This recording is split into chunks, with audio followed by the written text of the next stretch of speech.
বৈষম্য করা হয়, গল্পটা কিন্তু সেখানে। আপনি কি জানেন যে এই যে শুধু সনাতন না, আমি আপনাকে এটাও বলি, খ্রিস্টান নারী পর্যন্ত আপনার করতে পারছে না। তাহলে এখানে তো আমার দেশে তো এই মানুষগুলোও আছে। আপনি মনে করেন অনেক নির্যাতনের শিকার হবেন, তাও আপনি এটা করতে পারবেন না।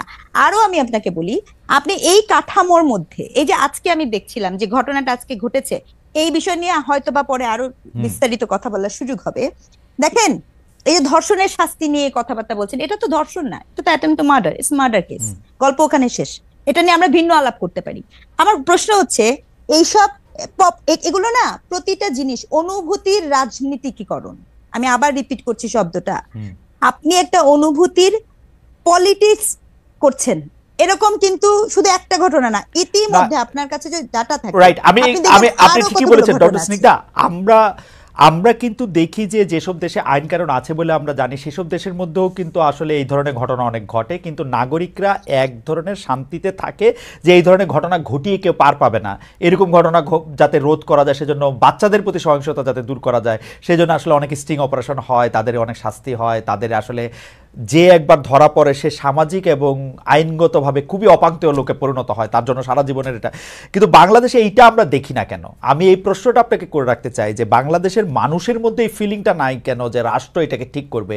একটা পক্ষকে কেন বলতে হয় যে কোরআনের ল দিয়ে যদি ধর্ষণের আইনের বিচার করা যাইতো বা নারীর প্রতি সহিংসতা হলে এটা থাকতো না? আরেক পক্ষকে কেন বলতে হয় যে একটা সামারি ট্রায়াল করতে হবে, যেখানে বাংলাদেশের মতো একটা দেশে?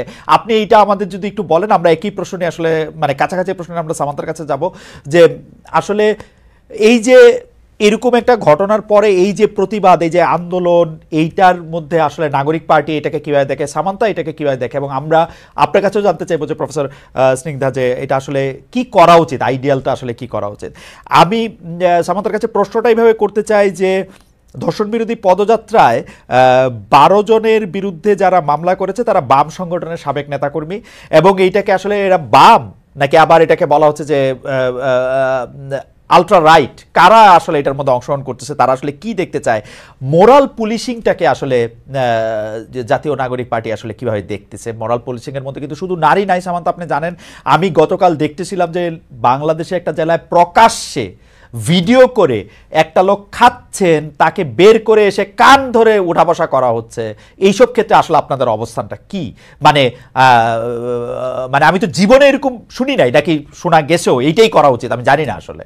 প্লিজ এনলাইটেন মি, আমাকে একটু বলেন সামান্তা, যে মোরাল পুলিশিং, এবং সেটা শুধু নারীদের এগেনস্টে না, খাদ্যরত অবস্থায় রেস্টুরেন্ট থেকে একজনকে ধরে নিয়ে এসে কেন তুমি রোজা করলা না, কান ধরে উঠবস করো, এইসব ক্ষেত্রে আপনাদের অবস্থানটা যদি একটু বলতেন।